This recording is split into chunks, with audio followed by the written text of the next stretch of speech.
sur ce 47e championnat de France 10-18 mètres. Pour la première fois, le CNTS qui accueille les épreuves des Jeux Olympiques et Paralympiques accueille le championnat de France.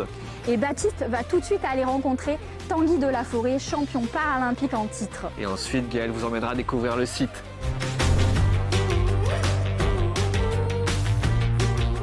Et me voilà donc à l'entrée de ce bâtiment principal du CNTS. Je vous amène tout de suite découvrir l'ambiance de ce premier jour de championnat de France. Allez, c'est parti.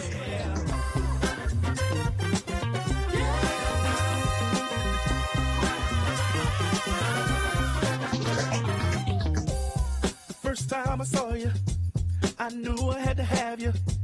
Don't mean no one night stand. Gotta find a way to be a man. It's something about the way you turned and looked at me.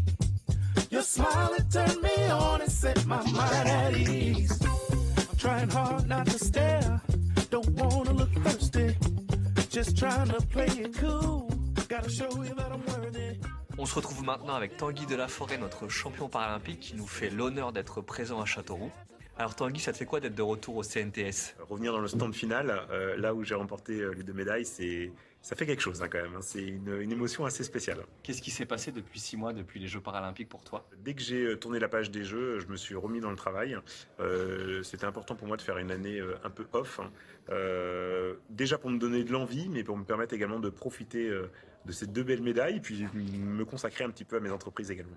Est-ce que tu as une anecdote particulière à nous raconter qui s'est passée pendant les Jeux? Le moment qui m'a le plus marqué, en fait, c'est clairement, c'est le moment de la finale, en fait, où j'ai l'impression d'avoir eu un condensé de 7 tirs pendant ma finale sur le R5 en un tir, tellement j'étais dans une situation un peu, on va dire, inconsciente sur 7 tirs où, en fait, ça enchaînait.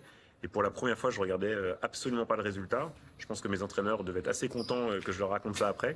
Et finalement, ça a bien payé, en tout cas, sur cette finale. Et maintenant, c'est quoi la suite pour toi? La suite, c'est continuer pour l'instant de me focaliser sur les entreprises, travailler.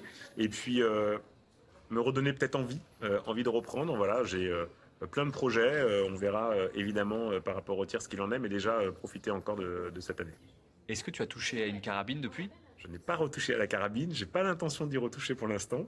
Voilà, mais je suis très content en tout cas de revenir ici au championnat de France et de voir tous les tireurs et tous les potes. Mon premier souvenir de tir, c'est il y a très longtemps, des vacances dans la Vienne. J'avais 19 ans et les gars du coin m'ont dit tiens viens, il y a un concours de tir, j'y suis allé. Puis j'y suis retourné 3-4 fois et je suis devenu champion départemental de la Vienne. L'année d'après, ils m'ont pas réinvité. J'ai tiré à l'air comprimé alors qu'au début, je faisais du tir moi pour maîtriser la poudre, maîtriser le recul, maîtriser le bruit, le gros calibre quoi, comme on a tous envie quand on est gamin. Quelle que soit la discipline qu'on pratique, on est tous à appuyer sur une queue de détente. C'est ça notre geste sportif. Et il est extraordinaire comme geste parce qu'il nous permet de projeter un objet, en l'occurrence la balle, dans une cible. Et on fait tous partie de la même famille pour ça, pour cette raison. De temps en temps, c'est quand même assez rare, mais je pratique encore le tir.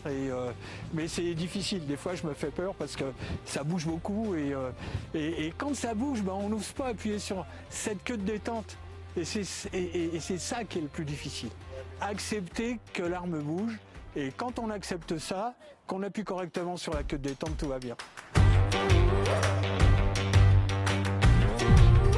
Ça y est, c'est la fin de ce premier jour et la saison 3 de Hors-Champ est bel et bien lancée.